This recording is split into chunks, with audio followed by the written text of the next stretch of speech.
The Google Pixel 7 is almost a year old, and it's kind of crazy how it's been almost a year because my time with this phone has been truly a great experience. Now, I enjoyed Android 13, Material You, using the cameras, especially night mode, and the little quality of life changes as Google sort of added a few things that were absent during its launch.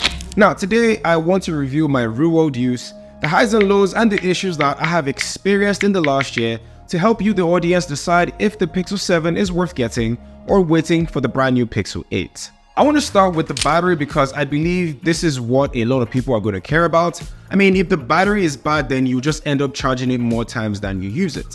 Now, the Pixel 7 battery over time has gotten bad. Now, I judge the battery based upon every quarter in the year, so every 3 months. The first quarter had great battery life and even better than the Pixel 7 Pro. The second quarter, I started to see a dip in its battery life, and it wasn't significant, but I started charging my phone twice a day. The third and fourth quarter, which is now, battery life has been below expectation. I get 4 hours of screen on time on a daily basis, and for sure, battery over time degenerates, but this was really surprising. It might be a different experience for others, but for me and other creators that are out there, we are facing the same issue. Charging too is something I found iffy. With this 30-watt charger, it takes about an hour and a half to get from 0 to 100. If you charge this maybe once a day when you're about to go to bed, then I think you should be fine. But if you're on a late night or you're out with a couple of friends, then this will certainly disappoint you. My wish list for the Pixel 8 and the 8 Pro is to come with a 45-watt charger for faster charging. Now, the display is another important aspect because this is what people are by and large going to be looking at 95% of the time. The Pixel 7 does have a good display, but I felt it had a lot to be desired. The good stuff first.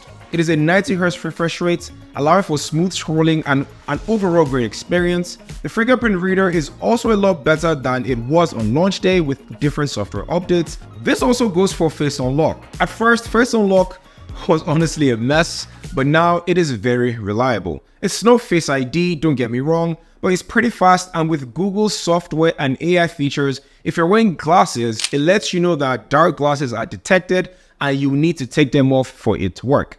Like I said, it's no Face ID, but I'll take what I can get.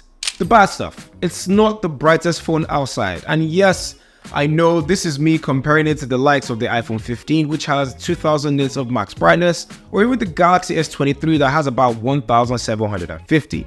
These things are comparable because they're in the same price category or specifications. That being said, the Pixel 7 only has 1400 nits of max brightness. I used it outside under direct sunlight to take pictures, and it was very hard to see. It's not exactly the best experience, so I expect the Pixel 8 and the 8 Pro to be a lot brighter than this. But bar the brightness of the phone, the display is very good. Colors are accurate and vibrant, and watching movies and videos is a great experience. Before we continue, I just want to let you guys know that I have started a Patreon, and it is only $3 a month.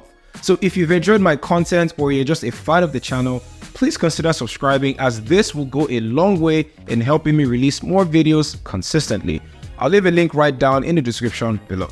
With performance, the Tensor G2 is not at its peak when compared to, say, the A16 Bionic or the Snapdragon 8 Gen 2, and with the RAM capped at 8GB, it can be really frustrating. But when paired with Android 13, I don't think that matters in my day-to-day use of this phone. Don't get me wrong, I'm hoping Tensor G3 will finally be on par with its competition, but what I'm talking about here is my experience, and it's pretty good. Pretty good. Now, while using this phone, there wasn't any point where I thought this needs a performance boost or this is a subpar chip. It can get hot every now and then if you're using demanding apps or you're playing a lot of video games, and that gets very annoying. It's those little instances that feel like the Pixel should be better compared to its competition.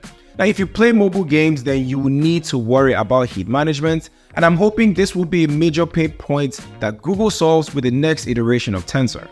But one thing Google does well is its software.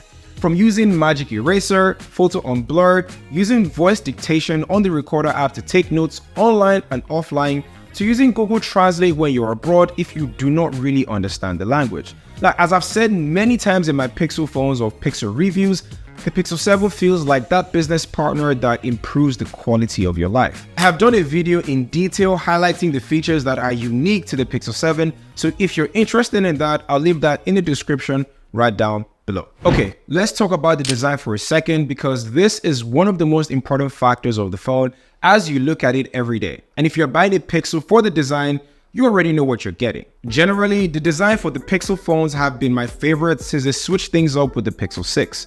They have improved upon that design, and I expect them to do the same with the Pixel 8 and the Pixel 8 Pro. It comes in 3 colors with a glass back that leaves smudges and fingerprint marks. I decided to get mine in lemongrass as this hides the dirt and the smudges a lot better. The aluminum frame is easier to hold, and I really like the flat display because it is just ergonomically friendly and it doesn't feel like the phone is about to fall from my hand at any time. One thing I want to mention that I don't see most people talking about is the SIM card tray. For some weird reason, the SIM card tray of Pixel devices tend to wither away and damage over time. It happened to me on my Pixel 5a, the Pixel 6 Pro, and now the Pixel 7. This is a major problem for people that do not use eSIMs or even want one. I'm hoping again that this is addressed with the Pixel 8 and the 8 Pro. The camera bump or the camera bar is also distinctive. It houses the 50 megapixel wide-angle lens and the 12 megapixel ultra-wide lens. And you know it's not a Pixel video if we do not talk about these cameras. And at this point in time, Pixel and cameras are synonymous. You have the best point-and-shoot camera in the smartphone industry. Yes, it does lack a telephoto lens and video needs improvement, but at the end of the day, the images you get from this is second to none. They're great in terms of color balance and accuracy. The dynamic range is also good, and it has real tone, which gets my exact skin tone as a black person. I don't stress this enough because the iPhone 15 or even the new Galaxy S23 either makes me look darker or makes me look orange. I still believe Google is the king of photography, and that is not changing anytime soon. The Pixel 7 is not the flashiest phone. It's not the most spec'd out device in the smartphone industry. It is very far from it, and I think that is the point. If you want a phone that ticks all the boxes, that is also clean and simple, at a ridiculously low price of $599 or even cheaper by the time the Pixel 8 comes out, it is hard for me not to recommend this phone. But there is always a but. The Pixel 8 and the 8 Pro are going to be announced tomorrow by the time this video comes out, and you should definitely wait to see what that new phone looks like in terms of its design, its features, and of course, the price. That being said, what do you think of the Pixel 7 and what are your expectations for the Pixel 8? Let me know down in the comments. And as usual, if you got any value from this video, like and subscribe, and definitely share this video with as many people as you can. Thank you guys for watching. My name is KJOS, and I'll catch you guys in the next one where I talk all things tech.